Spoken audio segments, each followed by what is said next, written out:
បងប្អូនមានស្ដាប់ឮសំឡេងអីអត់ខាងក្បាលវីដេអូហ្នឹងបងប្អូនហ្នឹងហើយថ្ងៃហ្នឹងចេញមកលក្ខណៈបែបធ្វើម្ហូបម្ដងព្រោះអត់មានពេលដើរទេរៀងរវល់បន្តិចហើយម្ហូបនេះក៏ម្ហូបញ៉ាំនៅផ្ទះដែរអត់មានម្ហូបទៅធ្វើអីទៅណាទេគ្រាន់តែញ៉ាំនៅផ្ទះទៅជាឆ្លៀតថតទៅណាឲ្យចែកជូនបងប្អូនទាំងអស់គ្នាបានមើលទៅដោយសារយើងអត់បានដើរហើយណាមួយទៅ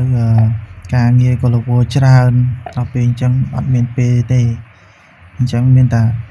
ថតសកម្មភាពនៅផ្ទះអញ្ចឹងទៅបងប្អូនមើលទៅចែកគ្នាមើលកំសាន្តអញ្ចឹងទៅកុំឲ្យតនេអបសុកហ្នឹងណាមើលទៅបងប្អូនណាគាត់ចូលចិត្តក៏គាត់មើលទៅបងប្អូនណាគាត់មិនចូលចិត្តក៏គាត់អុំរំលើងអីចឹងទៅមិនអីទេព្រោះខ្ញុំធ្វើវីដេអូនេះដើម្បីតែចែកជូនបងប្អូនណាដែលគាត់ពេញចិត្តដែលគាត់ស្រឡាញ់ចូលចិត្តរាប់អានអញ្ចឹងណាវីដេអូរបស់ខ្ញុំហ្នឹងគឺគ្រប់សកម្មភាពមិនថាការដើរលេងមិនថាការធ្វើម្ហូបមិនថាការរៀនសូត្រចំណេះដឹងទូទៅគឺនិយាយរួមទៅនៅក្នុងវីដេអូនឹងទាំងអស់នៅក្នុង channel នឹងទាំងអស់ដោយសារតែខ្ញុំអត់បដោតទៅលើការដើរលេងមួយមុខឬបដោតទៅលើ cooking មួយមុខទេគឺ channel ហ្នឹងគឺខ្ញុំដាក់គ្រប់ប្រភេទ content ទាំងអស់អញ្ចឹងទៅបងប្អូនណាគាត់មើលអីក៏មើលហ្នឹងទៅថ្ងៃណាខ្ញុំតនេថតម្ហូបអញ្ចឹងខ្ញុំថតម្ហូបទៅថ្ងៃណាខ្ញុំតនេថតរឿងទៅដើរលេងហ្នឹងទៅដើរលេងទៅ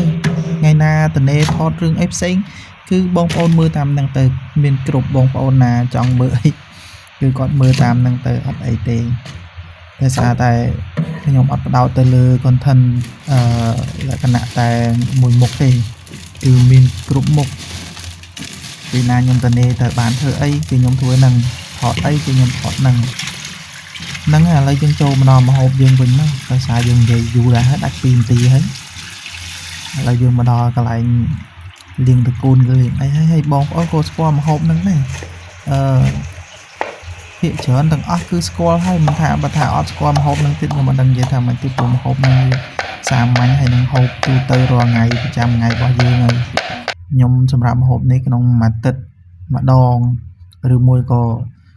មួយអាទិត្យពេលខ្លះឈានដល់2ដងដែរហូបច្រើនហើយមិនដឹងថាបងប្អូនហ្នឹងគាត់ហូបដូចខ្ញុំអត់ទេព្រោះគ្រួសារខ្ញុំគាត់ហូបម្ហូបហ្នឹងភាគច្រើនហូបស្លម្ជូរគ្រឿងស្លម្ជូរធម្មតាជារួមចំណូលចិត្តបែបលក្ខណៈខ្មែររបស់យើងហ្នឹងហើយមិនថាម្ហូបគេម្ហូបបរទេសអត់ចូលចិត្តទេចូលចិត្តដូចគ្នាប៉ុន្តែគាត់ថាអត់សូវធ្វើហូបធ្វើតែម្ហូបខ្មែរយើងហូបទេដល់ពេលចឹងទៅ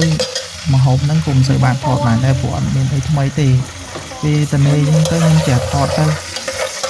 ភាសានៅផ្ទះមិនដឹងធ្វើអីខ្ញុំចេះថតទៅគាត់ធ្វើម្ហូបចែកគ្នាមើលចឹងទៅគាត់មើលលេងចឹងណាវាអត់សុខហ្នឹងហើយ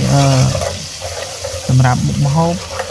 បងប្អូនស្គាល់ហើយមិនបាច់ទៅរៀបរាប់អីច្រើនទេព្រោះម្ហូបនេះម្ហូប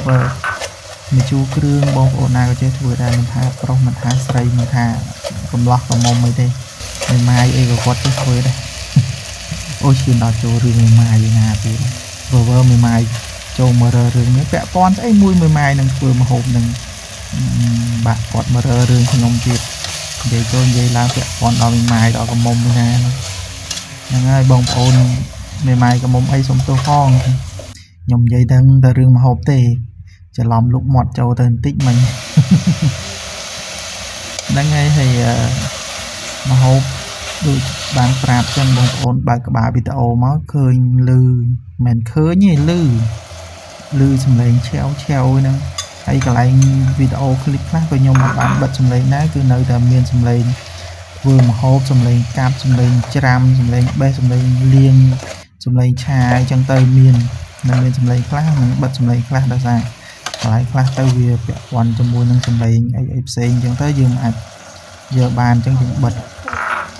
អញ្ចឹងសំឡេងណាដែលយកបានគឺខ្ញុំបើកសំឡេងស៊ីនឲ្យស្ដាប់ហ្មង